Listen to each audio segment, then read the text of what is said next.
Hello दोस्तों, स्वागत है आपका रेलवे की पाठशाला पे। और दोस्तों ये है हमारा part number 2 video railway previous year question group D 2018 का। और एक वीडियो पहले ही डाल दिया है, आप प्लेलिस्ट में जाके देख सकते हैं। सारे वीडियो की जो प्लेलिस्ट है आपको वहाँ पर मिल जाएगी।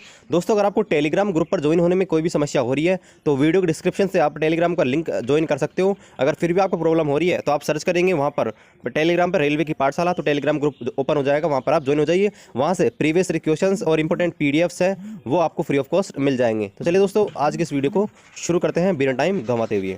तो देखिए जो पहला क्वेश्चन है आज के इस वीडियो में वो देखिए, पहला क्वेश्चन ये है कि मछलियों का जो हृदय होता है उसमें कितने चैम्बर होते हैं, कितने यहाँ पर कक्ष होते हैं। तो देखिए हमारा जो मनुष्य का जो हृदय होता है उसमें 4 चैम्बर होते हैं, आपने देखा होगा। 2 आलिंद होते हैं, 2 नीले होते हैं। लेकिन मछलियों के हृदय में केवल 2 ही यहाँ पर चैम्बर्स होते हैं, केवल 2 चैम्बर्स यहाँ पर होते हैं। ठीक है दोस्तों, ये यहाँ पर एक तरीके से इसको क्या बोलते हैं, आप एक तरीके से स्टैटिक जीके का क्वेश्चन है साइंस के अंदर। चलिए बात करते हैं दोस्तों अगले क्वेश्चन की। देखिए दूसरा क्वेश्चन इस प्रकार से है, किसी तत्व के संभारिक या वो समस्थानिक की द्रव्यमान संख्या 298 है, यदि इसके नाभिक में 189 न्यूट्रॉन है तो परमाणु की संख्या क्या होती है। तो दोस्तों यहाँ पर जो द्रव्यमान संख्या होती है ना, द्रव्यमान संख्या मास नंबर, वो यहाँ पर प्रोटॉन प्लस न्यूट्रॉन की संख्या का योग होता है। ठीक है दोस्तों, तो यहाँ पर देखिए आपको दे रखा है द्रव्यमान संख्या है 298, यहाँ पर 298 और यहाँ पर 189 यहाँ पर न्यूट्रॉन है। अगर 189 न्यूट्रॉन है और द्रव्यमान संख्या अगर 298 है, ठीक है दोस्तों, तो यहाँ पर देखिए जो प्रोटॉन संख्या होगी यानी कि परमाणु की संख्या होगी वो होगी 298 माइनस 189, और इसको आप हल करोगे तो आ जाएगा 109, यानी कि ऑप्शन नंबर थर्ड 109। ठीक है दोस्तों, चलिए बात करते हैं अगले क्वेश्चन की।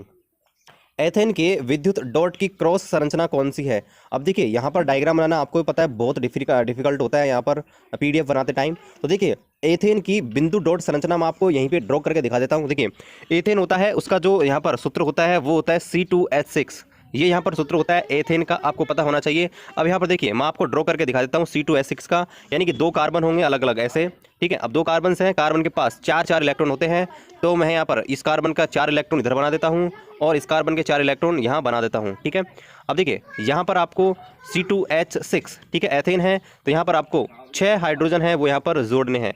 अब 6 हाइड्रोजन है, इसका मतलब है 3 दोनों में जुड़ेंगे, यानी कि इससे एक हाइड्रोजन इस प्रकार जुड़ जाएगा, इससे एक हाइड्रोजन इस प्रकार जुड़ जाएगा, इससे एक हाइड्रोजन जुड़ जाएगा इस प्रकार से, इससे इस प्रकार से एक यहाँ, ठीक है दोस्तों, और एक यहाँ, मतलब इस प्रकार से 3 हाइड्रोजन जुड़ जाएंगे। और यहाँ पर इनका जो इलेक्ट्रॉन कॉन्फ़िगरेशन होगा वो भी यहाँ पर हो जाएगा। देखिए जैसे ये C है, ये C है, यहाँ पर इससे यहाँ पर इस प्रकार से 3 हाइड्रोजन जुड़ जाएंगे, और इस प्रकार इससे भी यहाँ पर 3 हाइड्रोजन है वो जुड़ जाएंगे। ठीक है दोस्तों, और यहाँ पर एक सिंगल बॉन्ड होगा बीच में, तो इसको बोलते हैं इलेक्ट्रॉन डॉट बिंदु संरचना। यहाँ पर दोनों कार्बन है और यहाँ पर पूरे 6 हाइड्रोजन है, इनका जो अष्टक है वो यहाँ पर पूर्ण होता है, तो इसको बोलते हैं एथेन की विद्युत डॉट क्रॉस संरचना।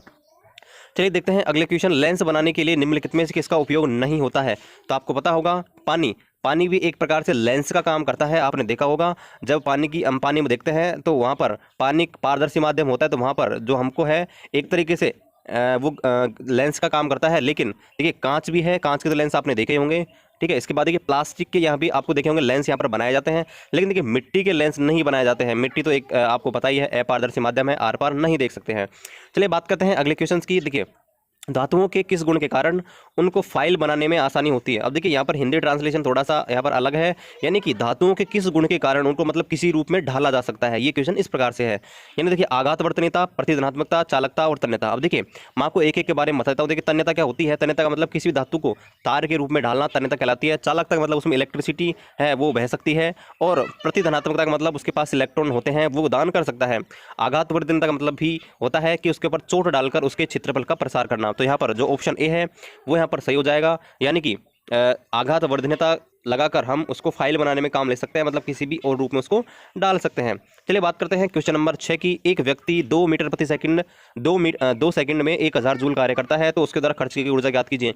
दोस्तों मैंने यहाँ पर जो न्यूमेरिकल है वो अलग से करा दिए हैं, आप प्लेलिस्ट में जाके देख सकते हैं। न्यूमेरिकल के 16 वीडियो डाल दिए हैं, आप उनको अगर देख लोगे आपके कोई भी न्यूमेरिकल गलत नहीं होंगे ग्रुप डी के। चलिए यहाँ पर देखते हैं। देखिए टाइम आपको दे रखा है 2 सेकंड, और जो कार्य दे रखा है यानी कि W दे रखा है वो यहाँ पर दे रखा है 1000 जूल।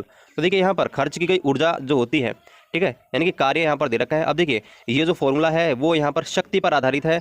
इस प्रकार से यहाँ पर एक मिनट, यानी कि ये जो क्वेश्चन है एक प्रकार से आपके शक्ति पर आधारित क्वेश्चन है। तो देखिए शक्ति होती है P बराबर W/T, यानी कि जो पावर होती है उसका मान होता है P बराबर W/T। तो आपको W का मान दे रखा है 1000 और टाइम दे रखा है 2 सेकंड। यहाँ पर आप भाग लगाओगे तो इसका जो आंसर निकल के आएगा वो आएगा 500 यहाँ पर 500 वाट, वो 500 वाट, ठीक है दोस्तों, यानी कि तो इसका आंसर आ जाएगा यहाँ पर 500 वाट, ठीक है दोस्तों। चलिए बात करते हैं अगले क्वेश्चन की।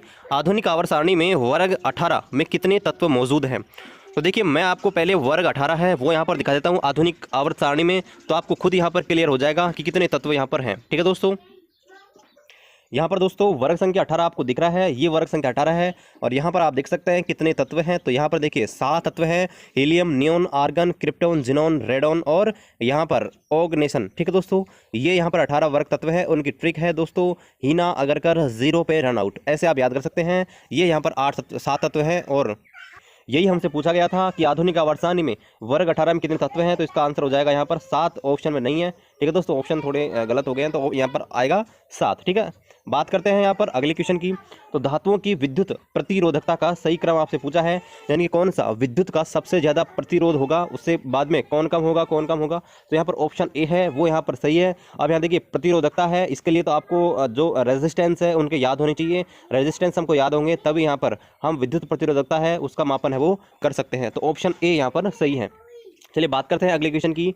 जर्मेनियम, आर्सेनिक, सेलेनियम और ब्रोमीन के परमाणु में कितनी कक्षाएं होती हैं? तो चलिए मैं अगेन आपको ले चलता हूं आधुनिक आवर्त सारणी पर, और फिर मैं आपको दिखाता हूं कि जर्मेनियम, आर्सेनिक, सेलेनियम ये यहाँ पर कहाँ है। तो देखिए ये आधुनिक आवर्त सारणी है, और यहाँ पर देखिए ये जर्मेनियम है, ठीक है, ये आर्सेनिक है, ठीक है, ये सेलेनियम है, और यहाँ पर ब्रोमीन है।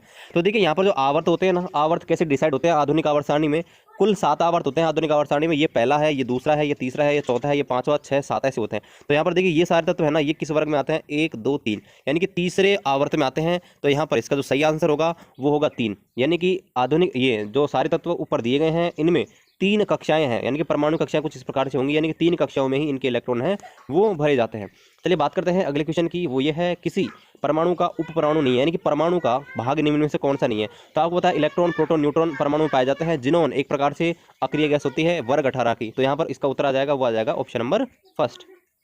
चलिए बात करते हैं अगले क्वेश्चन की। परमाणु के अंदर न्यूट्रॉन द्वारा प्रोटॉन पर जो बल लगाया जाता है उसको क्या बोलते हैं? तो देखिए न्यूट्रॉन और प्रोटॉन के बल जो बल लगाया जाता है ना, वो यहाँ पर नाभिकीय बल, न्यूक्लियर बल लगता है, यानी कि नाभिक में आपके यहाँ पर प्रोटॉन स्थित होते हैं और इलेक्ट्रॉन है वो कक्षाओं में चक्कर लगाते रहते हैं। तो यहाँ पर इन दोनों के बीच जो आकर्षण बल लगता है उसी को यहाँ बोलते हैं क्या, नाभिकीय बल, ठीक है दोस्तों, नाभिकीय बल। चलिए बात करते हैं अगले क्वेश्चन की। निम्न में से कौन सा विकल्प आपको अपवर्त सूचकांक का सही आरोही क्रम है, यानी कि रेफरेंसिव इंडेक्स, निम्न में से कौन सा सही है? इसका मतलब ये है दोस्तों कि यहाँ पर कौन सा परावर्तन है वो ठीक प्रकार से करने वाला है। तो यहाँ पर देखिए सबके अलग अलग रेफरेंसिव इंडेक्स होते हैं जिसको बोलते हैं अपवर्तनांक, और अपवर्तनांक यहाँ पर एक बहुत लंबा टॉपिक है ऑप्टिक्स में, यानी कि अपवर्तनांक होता है उससे यहाँ पर ये डिसाइड होता है कि एक माध्यम से दूसरे माध्यम में जब प्रकाश की किरण जाएगी तो वहाँ पर उनकी स्पीड है वो कितनी ज़्यादा होगी कितनी कम होगी। तो यहाँ पर ऑप्शन ए है वो यहाँ पर बिल्कुल सही ऑप्शन है, यानी कि बर्फ़, केरोसिन, बेंजीन और सेंधा नमक, इनसे जब प्रकाश की किरण जाती है तो उनकी स्पीड है वो यहाँ पर लगातार है वो इंक्रीजिंग होती है। यह इसका आरोही क्रम है अपवर्तन सूचकांक का, यानी कि रेफरेंसिव इंडेक्स का। चलिए बात करते हैं अगले क्वेश्चन की। उस लवण का उदाहरण बताना है जिसका ज़िल्यूलियन पीएच है वो 7 से कम है, यानी कि वो अम्लीय श्रेणी में है। कल भी यही क्वेश्चन आया था सेम, और आपको पता है वहाँ पर जो ऑप्शन था वो बिल्कुल सही था, अमोनियम क्लोराइड। तो यहाँ पर उत्तर हो जाएगा अमोनियम क्लोराइड। चलिए बात करते हैं अगले क्वेश्चन की, और अगला क्वेश्चन है कौन सा उत्तक पौधों को कठोर व दृढ़ बनाता है? तो आपको पता होगा यहाँ पर जो जाइलम है वो तो यहाँ पर जल के लिए जिम्मेदार होता है पेड़ पौधों में। स्क्लेरन काइमा है वो यहाँ पर कठोरता प्रदान करता है।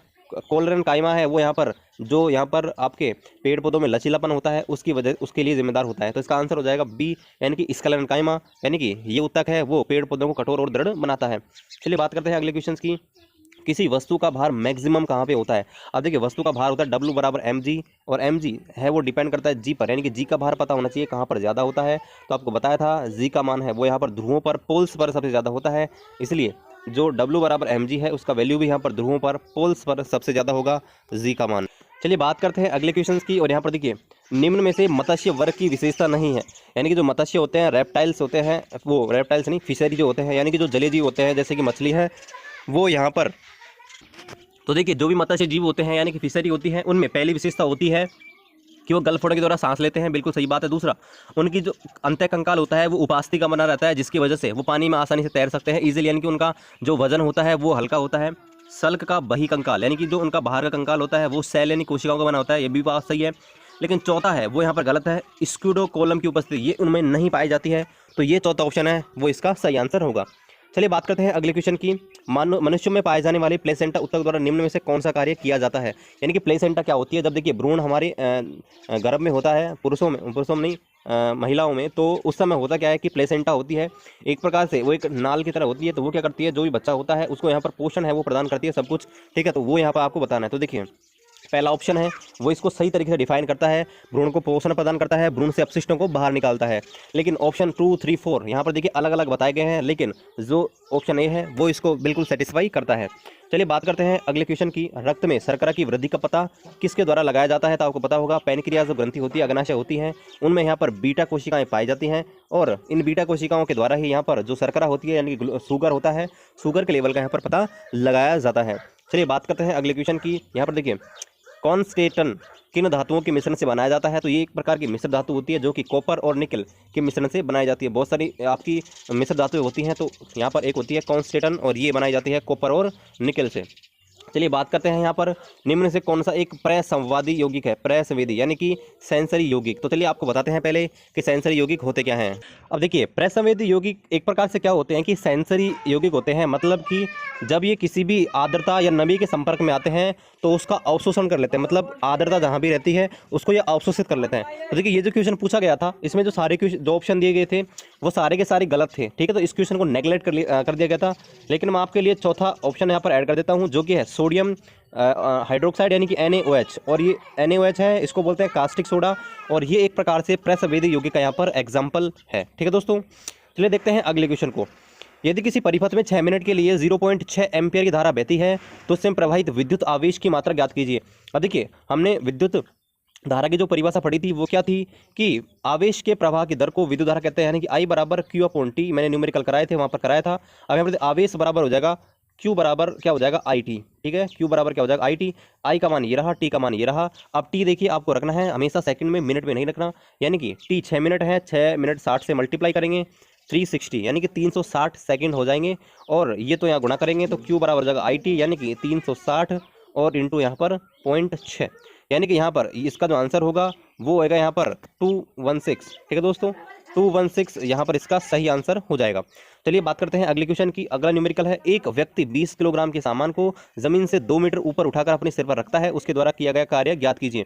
अब देखिए यहाँ पर वस्तु को ऊपर उठाया जा रहा है, तो जब भी वस्तु को ऊपर उठाया जा रहा है उस समय इसकी जो ऊर्जा होती है वो यहाँ पर स्थितिज ऊर्जा होती है, और जो होती है mgh। अब यहाँ पर देखिए m है 20 किलोग्राम है, जी तो आपको पता है हमेशा 10 रहता है, ठीक है। 9.8 या 10 तो 10 ले लेते हैं, और हाइट बराबर है 2 मीटर, तो इसका जो राइट आंसर होगा वो हो जाएगा 400 जूल, यानी कि 400 जूल कार्य उसको करना पड़ेगा। चलिए बात करते हैं अगले क्वेश्चन की। जब एक गिलास पर रखे हुए कार्ड को अंगुली से धक्का दिया जाता है तो उस पर रखा सिक्का पानी में गिर जाता है, क्यों। यानी कि एक यहाँ पर आपने बीकर ले रखा है कुछ भी, इसके ऊपर एक आपने कागज रखकर उसका सिक्का यहाँ पर रख रखा है, तो अगर आप इस कागज को उठा लेते हैं झटके से तो सिक्का है वो पानी के अंदर गिर जाता है। ऐसा यहाँ पर जड़त्व के नियम के अनुसार होता है। यानी कि यहाँ पर देखिए पहला रूल्स है गति का थर्ड नियम जो कि एक्शन रिएक्शन क्रिया प्रतिक्रिया का है, ये इसका अंतर सही नहीं है। दूसरा ऊर्जा संरक्षण लग नहीं रहा, और तीसरा संवेग संरक्षण नहीं लग रहा, तो यहाँ पर हो जाएगा जड़त्व, तीसरा इसका सही हो जाएगा, ठीक है दोस्तों। चलिए बात करते हैं अगले क्वेश्चन की। चंद्रमा पर किसी वस्तु का भार होता है वो पृथ्वी के भार का कितना होता है। तो पृथ्वी के भार का 1/6 होता है, क्योंकि जो भार होता है W वो होता है W बराबर mg, और mg यहाँ पर g है वो गुरुत्वीय त्वरण होता है, और गुरुत्वीय त्वरण आपको पता है चंद्रमा पर पृथ्वी का कितना होता है g/6, यानी कि यहाँ पर 1.62 के समथिंग होगा यहाँ पर, तो यहाँ पर इसका राइट आंसर हो जाएगा वो हो जाएगा 1/6। चलिए बात करते हैं अगले क्वेश्चन की। मधुमक्खी के डंक का इलाज करने के लिए किसका घोल का उपयोग किया जाता है। तो देखिए बेकिंग सोडा आप जानते हैं, बेकिंग सोडा ज़्यादातर जो आपके जो भी कोई कीड़े या आपके कोई भी कीट हैं वो डंक लगा देते हैं, तो उनके उपयोग उनसे बचाने के लिए हमेशा ज़्यादातर केसेस में यहाँ पर बेकिंग सोडा है उसका यूजेस किया जाता है, ठीक है दोस्तों। तो आपको पता होना चाहिए बेकिंग सोडा का उपयोग यहाँ पर किया जाता है मधुमक्खी के डंक का इलाज करने के लिए। तो दोस्तों आज के इस वीडियो में इतना ही है। 24 क्वेश्चन है दोस्तों, हर शिफ्ट में देखिए 1-2 क्वेश्चन आगे पीछे हो जाते हैं, और रेलवे ने सिलेबस में भी क्लियर कर रखा है कि यहाँ पर क्वेश्चन है वो थोड़े बहुत आगे पीछे हो सकते हैं, तो जरूर नहीं कि 25 क्वेश्चन नहीं आए।